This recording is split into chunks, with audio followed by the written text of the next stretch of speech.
चुके थे। आज हम सेकेंड पार्ट पढ़ा रहे हैं। ठोस अवस्था में हमने पढ़ा था ठोस अवस्था क्या होते हैं और इनके सामान्य गुण पढ़े थे।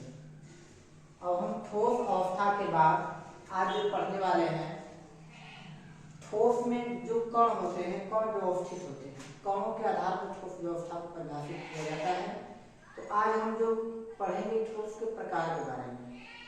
तो ठोस को जो बांटा गया है कि कणों की व्यवस्था के आधार पर, जैसे क्रिस्टलीय अक्रिया पर हमें बताया है कि ठोसों को उनके अवयवी कणों की व्यवस्था के आधार पर दो भागों में वर्गीकृत किया गया है। दो भागों में वर्गीकृत किया गया है इनके ठोसों की व्यवस्था के आधार पर। इनके कण किस प्रकार से क्रिस्टल में व्यवस्थित हैं, इस आधार पर हम बता सकते हैं कि एक कितने प्रकार के होते हैं। तो पहला आपका क्रिस्टलीय सॉलिड है, दूसरा आपका अक्रिस्टलीय सॉलिड है, जिसको हम बोलते हैं क्रिस्टलाइन और एमार्फस। इसका स्पेलिंग हम लिख सकते हैं क्रिस्टलाइन सॉलिड, और इसको बोलते हैं amorphous solid, amorphous solid, amorphous solid. इसके आधार पे दो भागों में वर्गीकृत किया गया है। अब हम आते हैं क्रिस्टलाइन सॉलिड पे, क्रिस्टलीय ठोस पे। तो हम इसका परिभाषा देखते हैं कि वे ठोस जिनके अवयवी कण। इसमें आपको समझना अवयवी क्या होता है। अवयवी का मतलब होता है कि वह ठोस जिससे बना हुआ है उसका वो अवयवी कण है।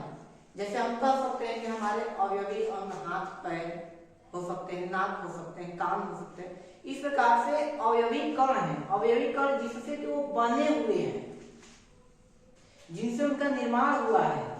तो कोई भी ठोस बनेगा तो परमाणु से बनेगा, अणु से बनेगा, आयन से बनेगा। तो कह सकते हैं कि वे ठोस जिनके अवयवी कण जिससे वो बने हुए हैं, परमाणु, अणु, आयन, त्रिविम में एक निश्चित ज्यामिति में व्यवस्थित होते हैं। वे त्रिविम एक वर्ड यूज है। त्रिविम का मतलब इसमें लंबाई, चौड़ाई, ऊंचाई होती है।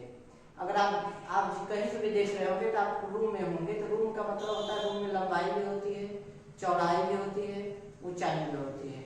यदि आप एक रूम में पूरी तरह से फुटबॉल भर दें, एक रूम पूरा करके, तो उसमें आप देखेंगे पूरी तरह से लंबाई, चौड़ाई, ऊंचाई पूरी तरह से फैल जाएगा। इस प्रकार से ठोस व्यवस्था होती है। एक रूम में जैसे फुटबॉल कल्पना कर लीजिए कि एक रूम में आप ठोस भर दिए, एक फुटबॉल भर दिए, पूरा रूम भर दिए। इसी टाइप से इसकी व्यवस्था होती है। तो वे ठोस जिनके अवयवी कण परमाणु, अणु, आयन में आयन त्रिविम में निश्चित ज्यामिति में व्यवस्थित होते हैं, क्रिस्टलीय ठोस कहलाते हैं।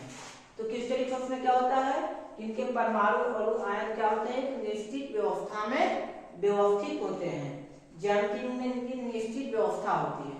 इसे हम क्रिस्टलाइन ठोस बोलते हैं, इसको क्रिस्टलीय ठोस कहते हैं। फिर इनके कणों की हम बताते हैं, इनके कणों की व्यवस्था कैसे होती है, दीर्घपरास व्यवस्था, लॉन्ग रेंज ऑर्डर। इसका मतलब इनके कण एकदम क्रम से व्यवस्थित होंगे, एक क्रम से व्यवस्थित होंगे। लॉन्ग सब जानते हैं, दूरी, रेंज मतलब परास व्यवस्था, मतलब इनके कणों की जो व्यवस्था है थोड़ा दूरी होती है थोड़ी सी, और क्रिस्टलाइन की तुलना में। और क्रिस्टलाइन के बहुत पास होते हैं, उससे थोड़ा सा दूर होता है। इनके कणों की व्यवस्था दीर्घपरास व्यवस्था होती है।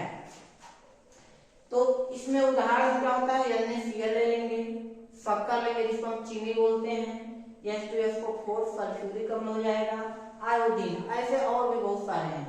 ये इस प्रकार से इसका एग्जाम्पल आप देख सकते हैं।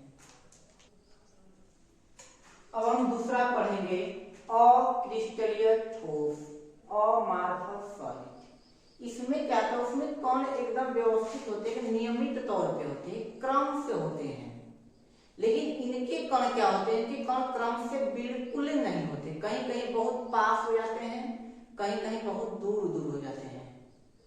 जैसे आप एक भेड़ को आप खेत में फैला दीजिए, कुछ भेड़ कुछ इकट्ठा हो जाएंगी, कुछ बहुत दूर हो जाएंगी।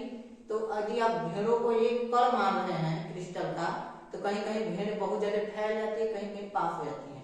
इस प्रकार से इनमें कणों की जो व्यवस्था होती है कोई व्यवस्था नहीं होती है, बल्कि कहीं कहीं ये दूर दूर होते हैं, कहीं कहीं ये पास पास होते हैं।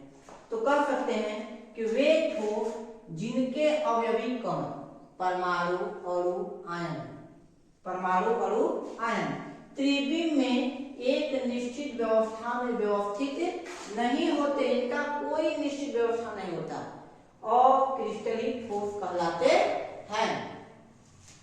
इनके कणों की जो व्यवस्था होती है दीर्घ परास होती है। दीर्घ परास मतलब बहुत, सॉरी, लघु परास, लघु परास होती है, मतलब बहुत ही पास पास होते हैं। इनकी व्यवस्था कहीं कहीं रैंडमनेस होती है, कहीं कहीं बहुत फैल जाएंगे, इसको कह सकते हैं कि कणों की व्यवस्था जो है लघु परास होती है। Short range order, short range order example के साथ देख सकते हैं रबर, कांच, प्लास्टिक और सब बहुत सारे तत्व हो सकते हैं। धन्यवाद।